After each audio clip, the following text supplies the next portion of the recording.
Qatar में पूर्व नौसैनिकों को फांसी की सजा दी गई। हमारे बिहार से ही आते हैं राजद के प्रवक्ता, राष्ट्रीय प्रवक्ता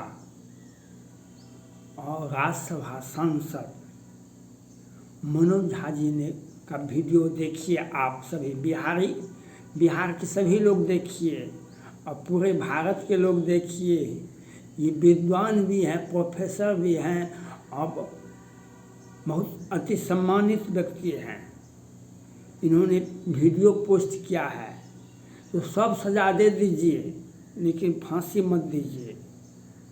इन्होंने कतर से आग्रह किए हैं मनोज झा जी ने कि जो भी सजा लेना है दे दीजिए लेकिन फांसी मत दीजिए।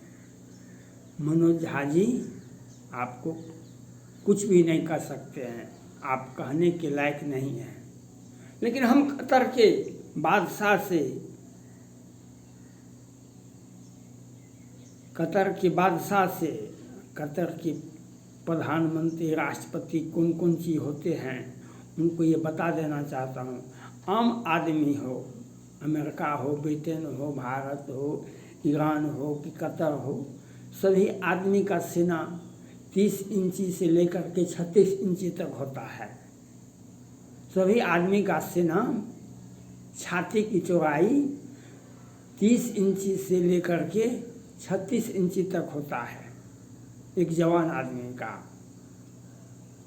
लेकिन कतर के बादशाह से मेरा आग्रह है, हमारे प्रधानमंत्री का सीना 56 इंची का है, 56 इंची का है। आपको ज्ञात होगा पुलवामा अटैक हुआ था, पाकिस्तान ने बहुत साजिश रच के, लेकिन 40 के बदले में 400 से 4000 हमने मारे थे।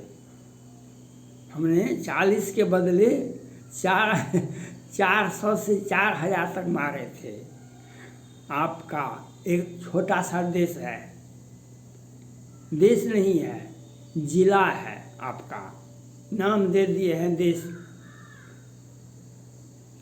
आपके यहाँ 12,000 सैनिक है, 12,000 सैनिक तो हमारे यहाँ पुलिस जो है एक जिला का है, डिस्ट्रिक्ट बोलते हैं इसको, डिस्ट्रिक्ट बोलते हैं। एक राज्य में जैसे बिहार में 38 है, सभी राज्य में अलग अलग 30, 40, 25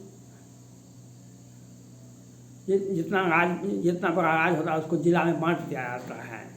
हमारे जिला का पुलिस बल की संख्या है 12,000 से अधिक एक जिला का।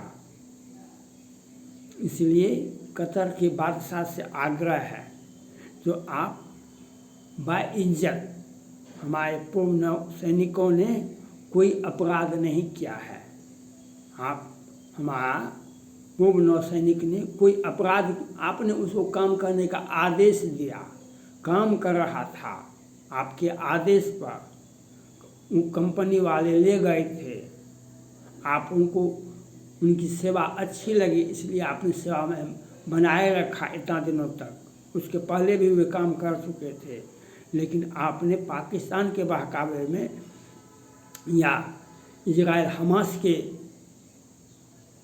घटना के क्रम में आपने माथा लगाया, जो हमारे पूर्व नौसैनिकों को फांसी देने का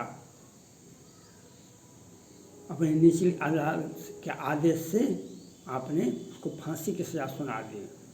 आपके अंदर में है हमारे पूर्व नौसैनिक, आप ऐसा दुस्साहस कर सकते हैं, लेकिन दुस्साहस तो हमास ने भी किया था, दुस्साहस हमास ने भी किया।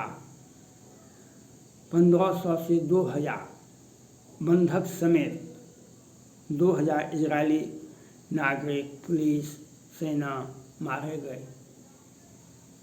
आज फिलीपींस और गाजा में 10 से 20 हज़ार संख्या पूर्ण गया है, 10 से 20 हज़ार संख्या पूर्ण गया है। उसको भी ध्यान में रख लीजिए। कहीं आपकी जनसंख्या नहीं घट जाए, कहीं आपकी जनसंख्या नहीं घट जाए। इसलिए कतर के बादशाह से मेरा आग्रह है, जो आप भारत के बहुत दिनों से आपका दोस्ती है भारत से, आप बहुत लाभ उठा रहे हैं।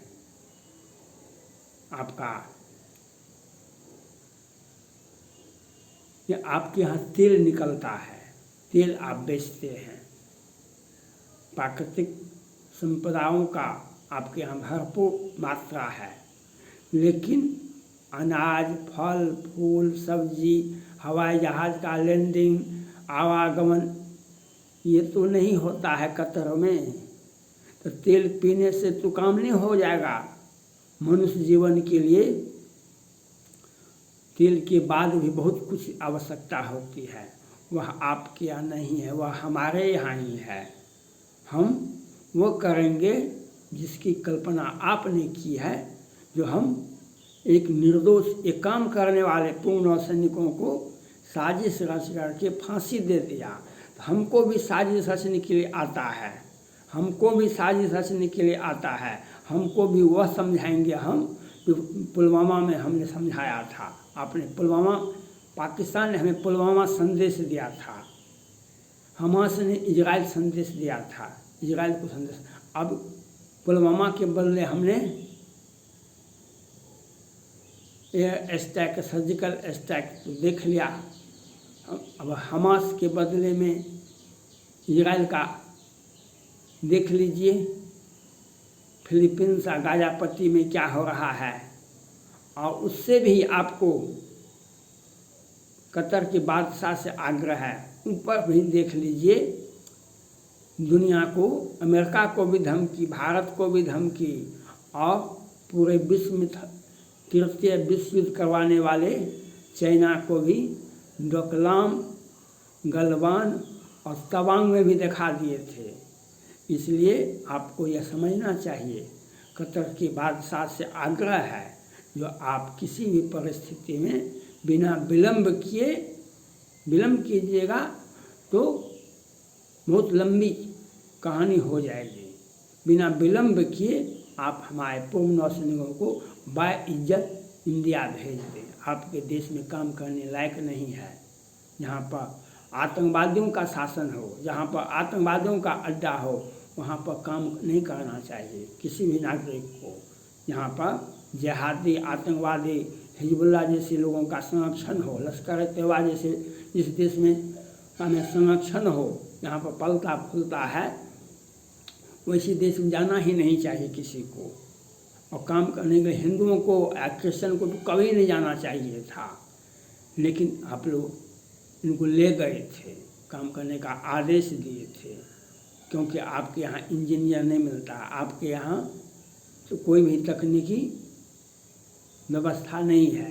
तो आपने हमारे नागरिकों को, हमारे पूर्व नौसैनिकों का उपयोग किया, सेवा लिया, और उन्हें अपना एक दरिया दिली दिखाया, जो हमारे पूर्व नौसैनिकों को फांसी की सजा भी देने के लिए तत्पर हो गए। आप तो, इस्लाम ऐसा नहीं करता है। इस्लाम इंसान का इज्जत करने के लिए सिखाता है। इस्लाम आपस में प्रेम करने के लिए सिखाता है। गले गले मिलना क्या है, वहाँ पर मुसलमान ही गले नहीं, हिंदू, सिख, ईसाई, क्रिश्चियन, विश्व के भ्रातृत्व प्रेम का संदेश देता है इस्लाम। मैं कतर के बादशाह से आग्रह करता हूँ, आप बिना विलंब किए बाइज्जत हमारे पूर्व नौसैनिकों को वापस इंडिया भेज दें। अगर आपने किसी भी तरह का चालाकी किया, किसी भी तरह का सोचा, किसी भी तरह का विलंब किया, तो हमारे पूर्व नौसैनिकों का खरोंच भी आया। तो 56 इंची की सीना वाले, जब चीन को हमने सिखा दिया गलवान घाटी में, तवांग में, पाकिस्तान को हमने सिखा दिया पुलवामा के बदले में, आज इजराइल सिखा रहा है हमास संगठन को, गाजा पट्टी के लोगों को, तो आप क्या कर सकते हैं? किसी को कुछ करके दिखाइए इन लोगों को। और आपके यहाँ तो आतंकवादियों का अड्डा है, आतंकवादियों के बहकावे में भारत के पूर्व नौसैनिकों को आप सजा नहीं दे सकते हैं। आपसे भारत पूरे 140 करोड़ जनता, भारत सरकार आपसे आग्रह करती है, जो आप अपने हित को देखिए, हमारे हित को मत देखिए, हमारे हित को मत देखिए, आप अपना हित को देखिए। जो अगर हमारे पूर्व नौसैनिकों को खरोंच भी आया तो हम उस खरोंच का हिसाब लेंगे, हम खरोंच का हिसाब लेते हैं। हमको आँख उठाकर देखने की क्षमता को हम आँख निकाल बता देते हैं, तुम्हारे आँख की दूरी ही बहुत कम है, तुम हमें आँख उठाकर नहीं देख रहा। हमारे आदेश का पालन आँख सर नीचा करके करना पड़ेगा। हमारा आदेश का पालन आँख को नीचा करके करना पड़ेगा। हम भारत हैं, हम भारत हैं, हम भारत हैं, यह आपको समझना पड़ेगा। हमने चीन को, पाकिस्तान को 1971 से आकर दिखा दिए। हमने इजराइल के साथ हम हैं, यह कोई अपराध नहीं है। आपने इजराइल पर हमला किया हमास के माध्यम से, तो वह उसका बदला ले रहा है। भारत को इसमें क्या मतलब है? सबको अपना अधिकार, अपना रक्षा करने का अधिकार हर देश को है, हर व्यक्ति को है। अपना अपना अधिकार, अपनी जान की रक्षा करना, अपने देश की रक्षा करना हर व्यक्ति को है। उसके लिए आप भारत को टारगेट पर मत ले। हम कतर के बादशाह से आग्रह करते हैं, बिना विलंब किए पूर्व नौसैनिकों को बाइज्जत इंडिया पहुंचा दे, इंडिया जाने का आदेश दें उसको। और आपके देश में काम करने वाले जितने भी भारतीय हैं वहाँ पर, खास करके हिंदू हो या क्रिश्चियन हो, वे वहाँ पर मत रहें। अगर रहेंगे दुश्मन का देश में आपका जीना मुश्किल हो जाएगा, जैसे आज पूर्व नौसैनिकों को हुआ, यह देख रहे हैं आप। इसलिए हम मनोज झा के बयान का भी आलोचना करते हैं और कतर के बादशाह से आग्रह करते हैं, भारत कम से कम 1000 कतर जैसे देश इंडिया में समाहित हो जाएगा। 1000 से अधिक ऐसे देश से पंगा मत लीजिए, ऐसे देश से पंगा मत लीजिए। आप यह बात को समझिए, इस बात को समझना पड़ेगा कतर के लोगों को, कतर के बादशाह को। आपके जैसे देश 1000 देश इंडिया में समाहित हो जाएगा, उस देश को आप आँख दिखा रहे हैं। यह आपकी बुज़दिली है, ये आपकी बुज़दिली है। अपने मन मस्तिष्क को साक्ष संभालिए और इस्लाम का सम्मान कीजिए और हमारे पूर्व नौसैनिकों को बिना विलंब किए वापस बाइज्जत वापस कीजिए। इसी में आपका कल्याण है, इसी में आपकी भलाई है, नहीं तो टिट फॉर टैट। थैंक्स।